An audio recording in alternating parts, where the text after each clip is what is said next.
പാലടുപ്പത്തേക്ക് വെച്ചിട്ട് ഇന്നത്തെ എൻ്റെ പണികളെല്ലാം സ്റ്റാർട്ട് ചെയ്യാല്ലേ. ഇന്ന് മുതൽ ചായ ഒഴിവാക്കാനുള്ള ശ്രമത്തിലാണ്, പക്ഷെ നടന്നിട്ടില്ല. ഇത് കഴിഞ്ഞിട്ട് ഞാനിതാ മീനൊക്കെ ഒന്ന് വെള്ളത്തിലിടുന്നുണ്ട്. ചോറിനുള്ള വെള്ളം കെറ്റിലിൽ വെച്ച് കൊടുത്തിട്ട് ഞാനിതാ അരി കഴുകിയെടുക്കുന്നുണ്ട്. ഇത് ഞാൻ നാട്ടിൽ നിന്ന് വന്നപ്പോൾ കൊണ്ടുവന്ന അരിയാണ്. എനിക്ക് തീരെ ഇഷ്ടപ്പെട്ടിട്ടില്ല. ഞാൻ മട്ട റൈസാണ് ഒരുപാട് നാളായിട്ട് ഇപ്പോൾ ഉപയോഗിക്കുന്നത്. ചോറ് വേവിക്കാൻ വെച്ചിട്ട് ഞാനിതാ മുട്ടക്കറിയാണ് ഇന്ന് ബ്രേക്ക്ഫാസ്റ്റിനായിട്ട് എടുത്തിട്ട് ഞാനിതാ മുട്ട ഒന്ന് കട്ട് ചെയ്തിട്ട് കൊടുക്കുന്നുണ്ട്.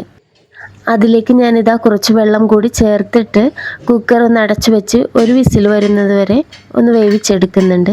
ഇതിലിട്ടിട്ടുള്ള എല്ലാ ഐറ്റംസും ഇപ്പോൾ വെന്തിരിക്കാനാണ്, എന്നാൽ പോലും ഒരു വിസിൽ കൂടി ഞാൻ അടിച്ചെടുക്കുന്നുണ്ട്. പിന്നെ ഞാനിതാ ചായ കുടിക്കണ്ട എന്നുള്ള മൈൻഡിൽ പാലിലേക്ക് കുറച്ച് ബൂസ്റ്റ് ഇട്ടിട്ടാണ് കുടിക്കുന്നത്.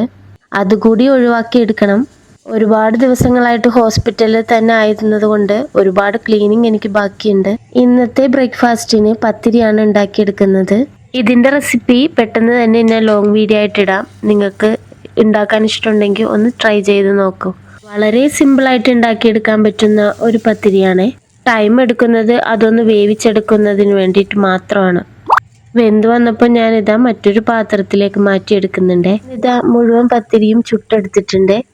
നല്ല സോഫ്റ്റും ടേസ്റ്റും ആയിട്ടുള്ളൊരു പത്തിരിയാണ്.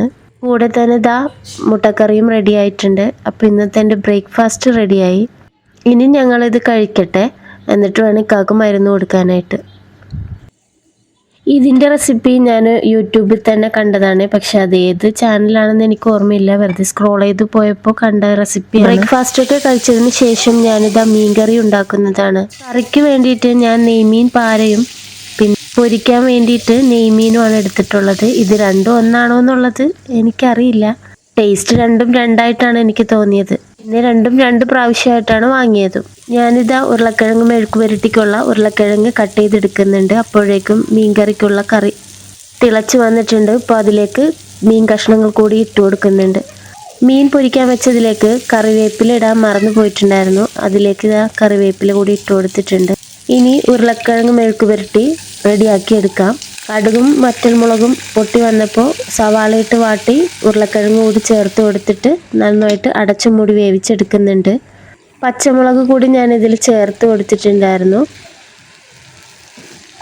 മീൻ ഫ്രൈ ആയി വന്നപ്പോൾ ഞാനത് മറ്റൊരു പാത്രത്തിലേക്ക് മാറ്റിയെടുക്കുന്നുണ്ട്. ഇപ്പോൾ എൻ്റെ ലഞ്ച് കൂടി റെഡി ആയിട്ടുണ്ട്. വീഡിയോ ഇഷ്ടപ്പെട്ടാൽ ലൈക്കും സബ്സ്ക്രൈബും ചെയ്ത് സപ്പോർട്ട് ചെയ്യാൻ മറക്കല്ലേ.